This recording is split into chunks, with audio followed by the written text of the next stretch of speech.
I am Nick Shell. Welcome to the first ever video in this series, as I call myself the self-help hacker. See, here's the deal. Here's the premise of this series. I'm 38 years old. There are so many things that I've learned in life that I've taught myself by default. Man, I wish somebody would have told me when I was younger. I wish I would have known this stuff when I was 30, when I was 20, when I was a teenager. I wish somebody would have told me this stuff. Well, I feel like I can at least do that for other people across the world. And you may not even be younger than me. You may be older than me, but there's certain life lessons that you've yet to learn. In the same way, there's all kinds of life lessons that I have yet to learn either, and I'm eager to find out what they are. And as I continue to talk about what I've learned, hopefully it will spawn life in the comments section to where maybe I can learn some new things and talk about those things. Ultimately, these lessons are lessons in emotional intelligence. That's really what it comes down to. That's what has given me so much freedom in my life post age 35.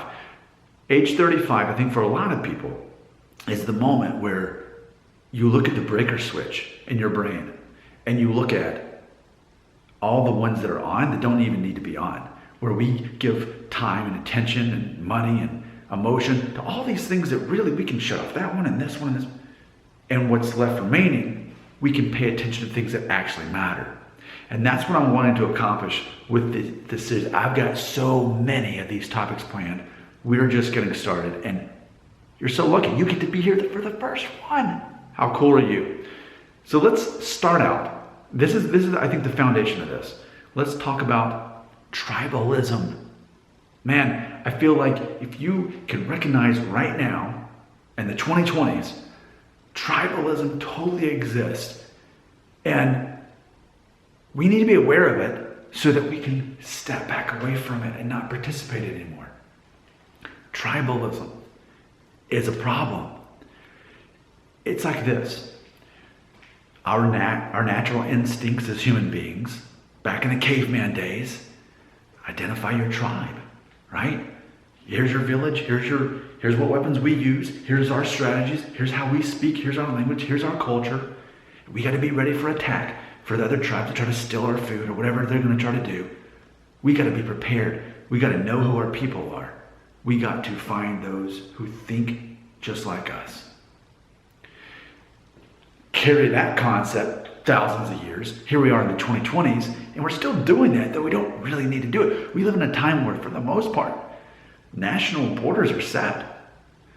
The concept of war is not about so much taking over borders and taking over countries and all that. Now it's, the concept of, well, is anybody going to launch a nuclear weapon? That's the concept of war now, but not, I'm going to take over this country.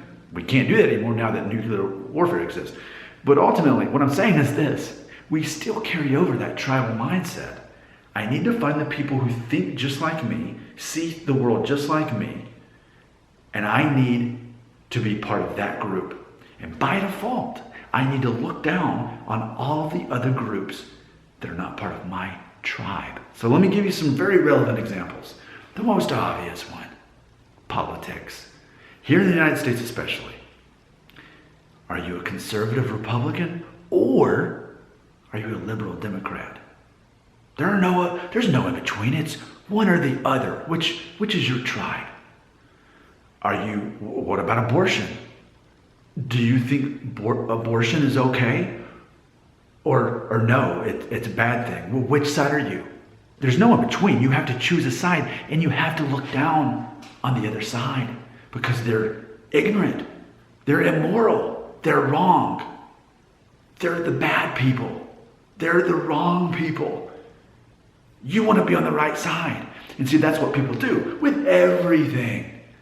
I formally did this whole series as a Christian conversing with atheists, trying to break down that whole concept that we're enemies. I do not see that at all.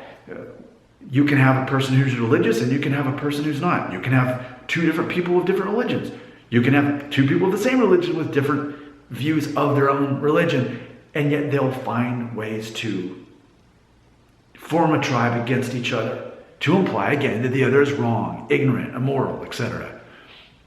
So the whole concept is, here's your takeaway from this. Let's start this series out, episode 1 here, by identifying that tribalism definitely exists. And the danger we face is that we live our lives looking down on those people and other tribes. Oh, you fundamentally disagree with me? You're the enemy. I can't respect you.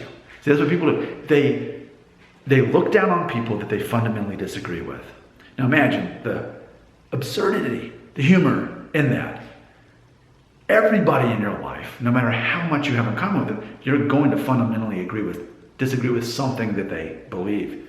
So ultimately you're surrounded in a world of 7 billion people who you fundamentally disagree with, and they fundamentally disagree with you.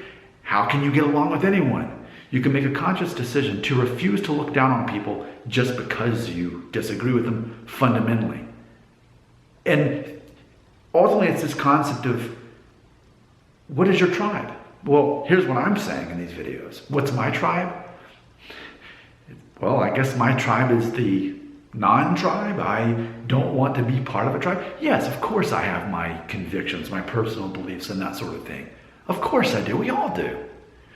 But ultimately, I'm consciously refusing to look down on people because they're of different groups. We're the human tribe. And life is so much more free when you can recognize that all these perceived enemies that we have, these perceived villains, that's exactly what they are. They're perceived. We're the human tribe. There you go. There's the first video. Let's start here. I got plenty more where that came from. Let's take this concept and roll with it. Again, lessons I wish I would have known when I was younger. I'm sharing them with you now. I'm very curious to hear what you have to say in the comments. I have a policy about comments here in the 2020s, and that is, if you have something to add to the conversation or something positive, you may expect me to do possibly a video response to you, or even type back a comment. If I can see that the comment is meant just to be negative, I will just go ahead and ignore that. That's fine that you say that. I'm a libertarian. I want you to have free speech. But as far as engaging this video series and us actually interacting and building something here, I'm looking for people who want to add to the conversation, not tear it down.